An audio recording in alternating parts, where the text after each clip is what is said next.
Imagine highways and city streets without traffic signals. No stop signs, no warning signs, no winding road signs. Would it be safe to drive on the highway? Of course not. They are signals for drivers to make sure that they drive safely so that they get home, to their friends, or to work safely. Now imagine reading a story where the writer did not use reading signals. Try to read this paragraph. David Suzuki is a well-known biologist and outspoken environmentalist. He was born on March the 24th, 1936, the eldest son of the Suzuki family. His interest in public speaking developed when he was in junior high school. He went on to win many public speaking contests, often speaking about conserving nature. After working in several universities, Suzuki moved to the University of British Columbia, where he continued with his research in biology. Today, Suzuki shares his environmental concerns with the world through the TV program The Nature of Things.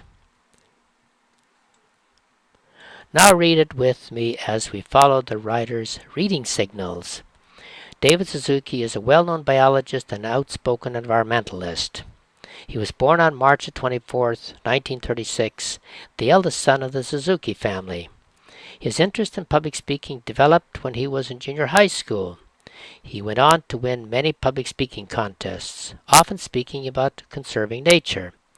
After working in several universities, Suzuki moved to the University of British Columbia, where he continued with his research in biology. Today, Suzuki shares his environmental concerns with the world through his TV program, The Nature of Things. As you can see, readers need signals to help them read a story or report as easily as possible. These reading signals are called punctuation marks. There are so many punctuation marks used by writers, it's hard to know where to start. I've decided to start with the 5 most commonly used punctuation marks.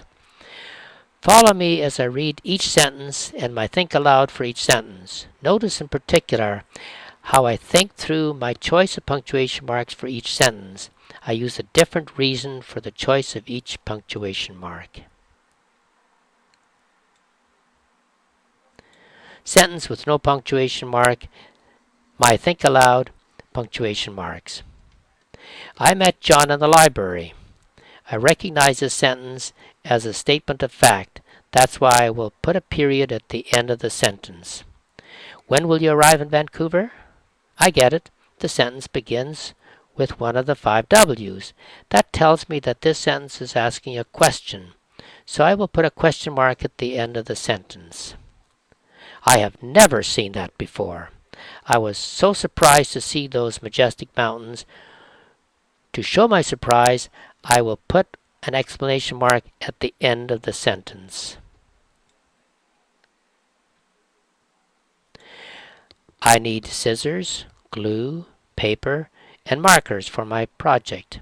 I find it confusing to read the list of things I need to do my project. So I will separate the list of items with commas. Of course, I will not put a comma after paper because it is followed by the word and. Mary's coat is in the closet. Oops! I have to remember to use an apostrophe when I show ownership.